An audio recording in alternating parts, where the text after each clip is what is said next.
guys, it's Caleb. I'm doing a behind the scenes video today, so let's get started.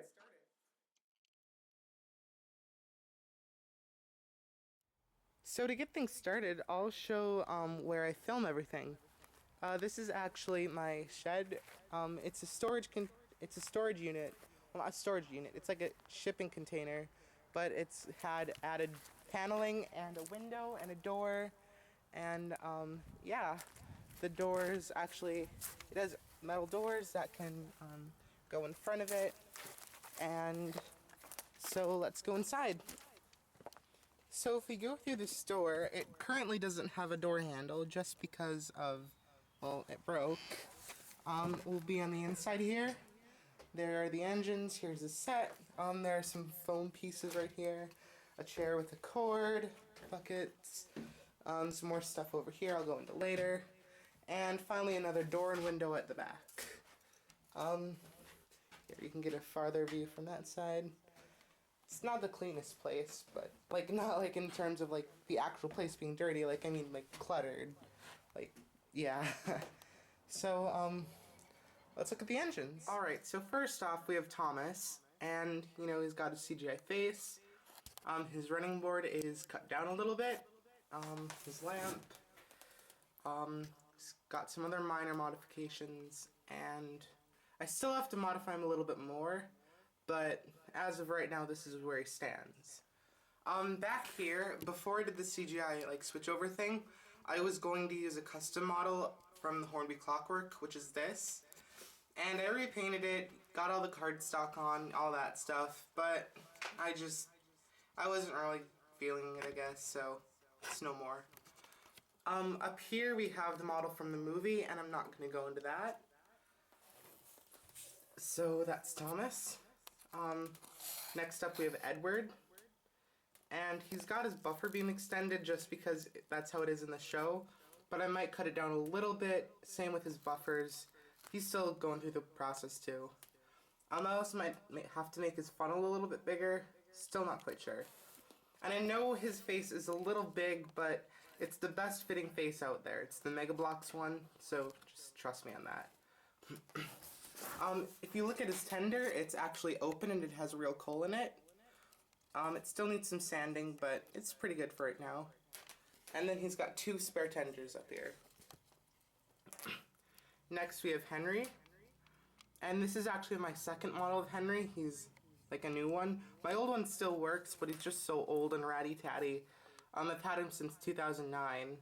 And this one I got like this year, so... nothing really too special about Henry. Right now is pretty default. Yeah, his tender is also open. I may make his tender taller and such. Not sure. And here we have Gordon. He's got his face. There are really no other mods on him. He's just, again, pretty default. Pretty standard. His tender is also open. Yeah. That's him. Next we have James, and his face is the Mega Bloks, but I'll probably replace it with the Trackmaster 2 face. So before I get any comments about that, because he's a little derpy-eyed. He has, you know, the black wheels and all that. I haven't really done too much to him, like, besides what's been done for years. So, yeah. Again, open tender with coal. Oh, he also does have an open cab. Don't think I've ever shown that. I don't know why there's a giant blob of clay in there. Let me take that out. Well, I'll take it out later, but not quite sure why that's in there, but whatever. So next we have Percy. He's actually got the wooden roll and whistle face on, and his side rods have been cut down a little bit to make them thinner. And he's got an open bunker, but it doesn't have coal in it right now. So that's Percy, and I know he's missing a whistle. I'm still trying to get a replacement for that, so just hang in there, I guess, with him. Next we have Toby, and he's got a take and play face on. He's pretty weathered, as he is in the show. And that's pretty much Toby. Here we have Duck, and he's got an extended buffer beam and a black running board. And he's had the gold dome for a while, and while the TV series has a green one, I don't like that, and I'm keeping the gold. I'm waiting for Trackmaster to release a CGI face Duck, because wooden is too small, unless you wanted him to look like Season 12, which I'm not totally against right now. Next we have Donald and Douglas, which are pretty much completely standard, but since they're returning in CGI, I'll have to see what kind of modifications they have. So that's them. Next we have Oliver, and he's just a repaint of a 14XX by Airfix, and he's got a wooden face on, and that's pretty much Oliver. And Toad's sitting back here. I know he's not an engine, but, you know, whatever. He's chill up there. Here we have Emily. She's got her face on, you know, the gray running board, and it's pretty much it. Oh yeah, open tender too. So that's pretty much Emily. Next up we have Mavis. Again, CGI face, and everything else is pretty standard. Bill and Ben, their faces are a little bit smaller just because, you know, there's no other size that's going to fit them, and that's what I have to work with.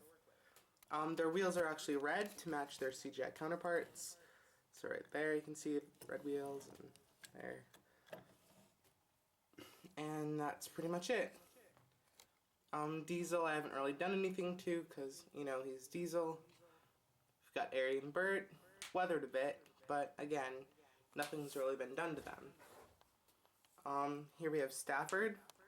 He's actually made from a take and play model with a chassis inserted, and yeah, he's technically my first custom if you don't count Oliver. But yep, that's him. Salty is currently being reworked. He hasn't really changed at all. Neither has Spencer, nor Stepney, nor Murdoch. And then these two are just some other engines. Chris is no longer being an official member of the cast, only because of CGI switchover reasons. So that's a whole lot of engines. And next we'll move on to the rolling stock. I mean, the road vehicles, not rolling stock, sorry. So starting with the road vehicles, we have Sir Topham Hatt's car, which is just one purchased off of ehattons.com, excuse me. That's about it. Here we have an Ertl Gold Rail Birdie, and he's a little bit longer than the old Tommy one I used to use, and he's just good, and I like him. Here we have a Bandai Terrence, and it actually took me a really long time to find one for a good price, but I did find him, and I'm really pleased with him. And his treads do move like really easily, like I'm not even like pushing down on him, I'm just rolling him. It's great. Here we have a Bandai Trevor. Again, one of my favorite like road vehicles just because he's so detailed and accurate, and he's just great.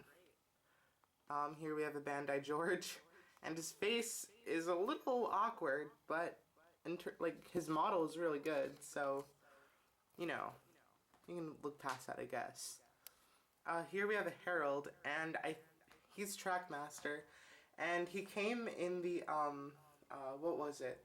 The RC Flip Face Trackmaster Thomas set that came with Tidmouth Sheds. I'm not sure if he came in any other sets, he probably did, but yeah, that's him. Back here we have Take and Play Butch, and he's all weathered up, and I really like him. We have an Ertl Bulgy.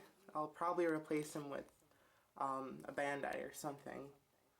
Here we have an Ertl Alfie, and his mouth is actually not painted correctly on him. Like, oh, whoa, stop zooming. Oh no, there's a rock.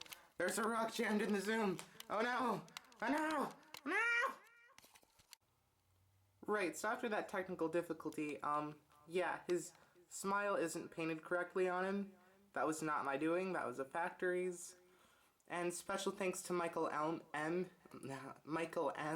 who does those fantastic compositions, for sending me this. He's really awesome, and I have big plans for him. Here we have a Nakiyoshi Jack. He's a bit weathered up right now. I'll probably tone it down a bit. Yeah, he's just nice. Here we have a Trackmaster Kelly. I think it's a little weird that he's named Kelly, but whatever. That's all the pack vehicles I have. Planning to get more. Yeah.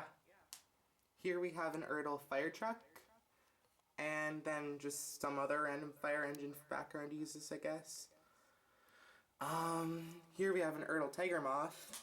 To be honest, I don't know what I'm gonna do with him. Probably something, I guess. We have an Erdl Canal Boat and a boat. So I think that covers the road vehicles. And water and air and yeah. Oh, and back here are the like old ones I used to use and stuff.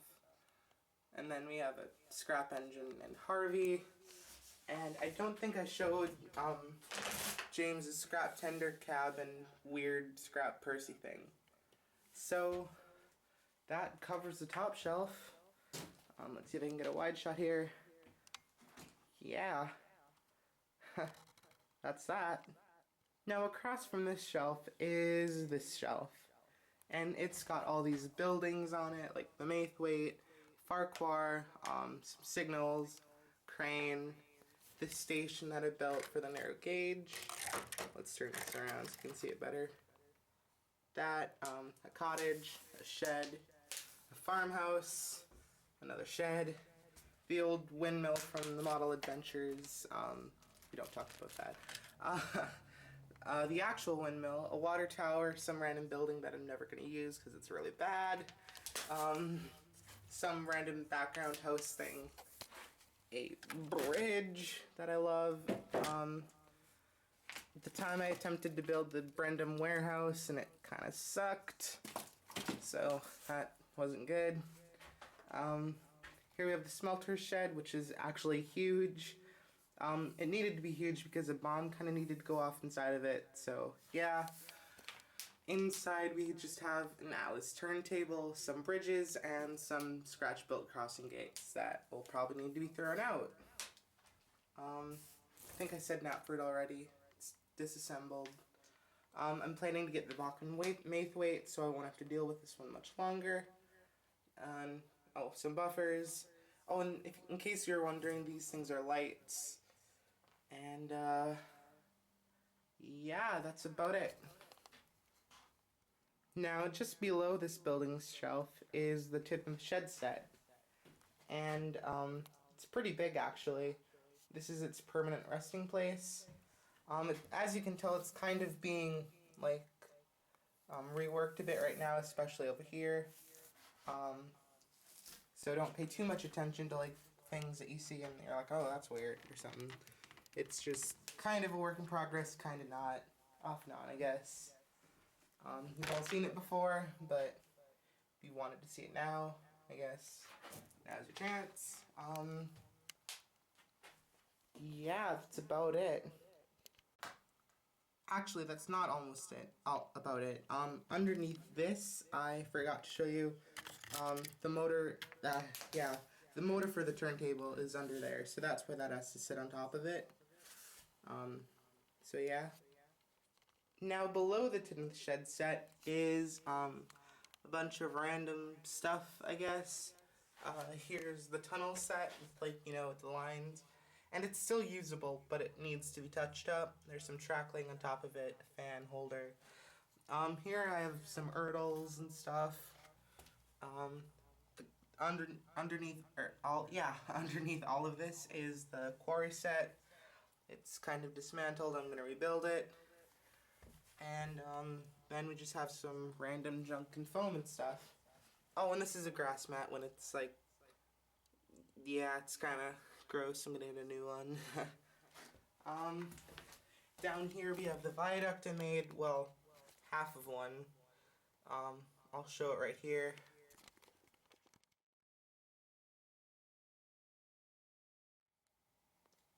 Yeah, I think I'm gonna rebuild it in foam and like make the whole thing or something. I don't know. I'll see what I do about that. But that's underneath all that. So under all the trains is where I have my actual sets. And this one is supposed to be like during the season 7 episodes when Thomas would chuff in and there'd be the pack and whatever and then trees on the side and all that. And I don't actually have the pack down here right now, but you know. Here are my buckets of foliage and such. This bucket holds like the actual like kind of lichen. It's a bit coarser, if you will. And then this holds my just clump foliage, which is a bit finer and it's used on the edges. And then this is holding some dirt and stuff. And then over here, around the back of it, I have a bucket of trees, but most of my trees are along here. And I do have quite a variety of them actually. I have these kinds, some of these, this big one, this big one. And I threw this tunnel back here, just as kind of a mountain thing. Like, I don't know, I think it's kind of cool. And then this is supposed to be like a road going along the side. It's not too evident, there's a fence and all that, and yeah. These are the nails I use to hold the track in place. This box is just full of random crap stuff. It has no significance whatsoever. This is the terminal that connects to the track and obviously gives power from the controller. And we can make Thomas run here. Oh, wrong way.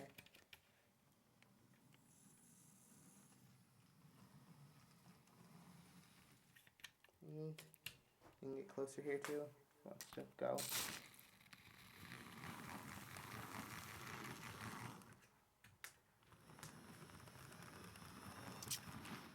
So yeah, that's that. This is the sky. Well, actually, it's held up by a piece of cardboard with this thing taped on it. This used to be the old sky. Now this is the... Well, technically this was the new one, but I don't use it any longer. Now I'll use this one. And it's actually kind of small, so I have to shift it around a lot. Yeah. Over here, we have, these are some of the old clay faces, and they're pretty disgusting. These are some stone walls. These are some leaves for the fall. I haven't had a chance to really use them yet. Some more fall-colored foliage. Goo Gone, it's what I use to clean the tracks. And then, that's about that. Then there's the window. Down here I have some of the faces. This one is Gordon's sad one, James is surprised, Percy's exhausted, and then Thomas is like angry slash working hard, sad, and surprised. And then there are a few other random ones. So yeah. So below all of this is there's just a piece of foam there, a lamp that I take out sometimes and set it up if I need some more yellow lighting for evenings or something. This is the kitty litter I use, like for the ballast, because buying ballast when set making is way too expensive because it's only like a one-time use. So this I can get it cheap and I can get it in large quantities, and it works exactly the same. Though I don't know if I'd recommend using it on an actual layout because it's not meant to last. That red bottle is fog liquid for the fog machine, which a lot of people ask how I do the steam. The fog machine actually hooks up to this vacuum hose, and then the vacuum hose is like taped to a hole that's somewhere up here, right there. It's taped to that hole, and then the fog machine shoots steam through the vacuum hose, up through the hole, and obviously the train is above the hole, so it looks like the train is wheeshing. And that's how that works. Now, going back to the skies, I think it's worth noting that I have several of them. This is the old blue sky one, but here I have like an actual nighttime one. And then I have a like more kind of like evening during an overcast day, or just evening or early morning kind of thing. And then I have an actual overcast slash rainy, and then I have a sunset sky. So those are the different backdrops I have. They're not too large. I think the rainy sky is the largest of them all. Other than that, they're all about this size of the blue with clouds. So that's that. This is also my modeling desk inside my room. It's got some large scales on it, but more importantly, these are my model projects right now. The narrow gauge engines with Victor, and then there's Dart and Lady. And there's a few other things back here, but yeah. So I've got some of these chassis right here. This one and these two are the only ones that work. So yeah. And then I've got some paint and stuff here, and then some faces and all that up here. So that's the desk.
So I guess just for one last thing, I'd like to thank all of you guys out there for, being so supportive and watching and everything, and it really means a lot to me, so thank you. A lot of people who have helped me over the years are listed in the description, and if I ever get anyone, just tell me, I guess. So I think that's about it, so thanks. Catch you later, guys.